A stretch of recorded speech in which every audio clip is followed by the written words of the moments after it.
በነገራችን ላይ ልዑልዬ ባልተወለድኩት ምናምን ነገር እያለ ነው አሁን በልቡ ማለት ነው። የኔ አባት የኔ ከርታታ አብርሽም እኮ እውነቱን ነው። የሆነ ቀን ምን አለ መሰላችሁ? ልጅነታችንን ሳንጨርስ ነው የተጋባ ነው አለ። ፋክት ነው ፋክት። እሱንም በተግባር አሳይቷል። በተግባር ዋና ቦታ ይዞት ሄዱ። አስቡት እንግዲህ ለብቻው ወንበር ላይ ያስቀምጦታል። ለብቻው በቃ ለሱ ትልቅዬ ሰው ነው ልዑል ማለት ነው ለአብርሽ። ወይኔ እንግዲህ ወይኔ። ቆይ እኔን ሞግዚትነት ቀጠሩኝ አብርሽ። እውነቴን ነው እውነት።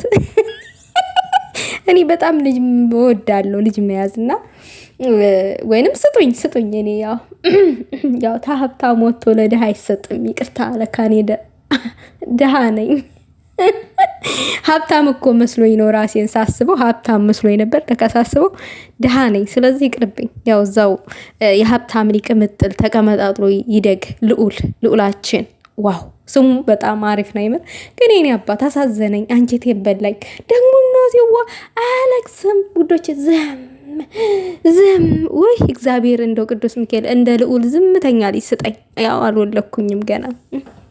እንደ ልዑልዬ ዝም የሚል ልጅ ስጠኝ። እንደዚህ የማይረብሽ ዝም ብሎ በቃ ዋና ግባ ሲባል ዋና፣ ስፖርት ግባ ሲባል ስፖርት፣ ራበኝ ጠማኝ የማይል አቤት ፈንደሽ ብሏል እንደ ትልቅ ሰው። አይ አብርሽ እግዚአብሔርን ግን ሩታ እንደው የእናት ልብ አይጨክንም። ሩታ ግን ይሄን ጉዳት ታይም ወይ ነው ወይንስ ተደብቆ ነው ወይ እያደረገ ያለው አብርሽ ነው? የስፖርቱ ሲገርምን ጭራሽ ዋና ቦታ ወሰድከው አብርሽ። እንዳትለቀው ውሃ ውስጥ አደራህን። ገና ጡት ያልጠገበልኝ ገና 6 ወር የሆነ ሞላ ልጅ ነው።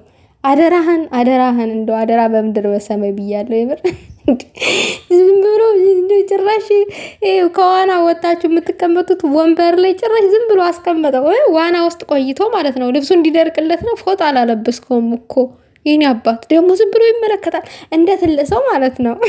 የምር እግዚአብሔርን ኧረ አብርሽ እንደው ቃቃ ነው እየተጫወተ ያለው። ግን ይመችክ የምር። ከልጅ ጋር እንደዚህ ፈታ ማለት ደስ ይላል። ከልጅ ጋር ጊዜ ማሳለፍ ምናምን በቃ ልጅ ለሌለን እግዚአብሔር ወደፊት ልጅ ይስጠን። ጤና ለሌለን እግዚአብሔር ጤና ይስጠን ማለት ፈልጋለሁ ከወዲሁ።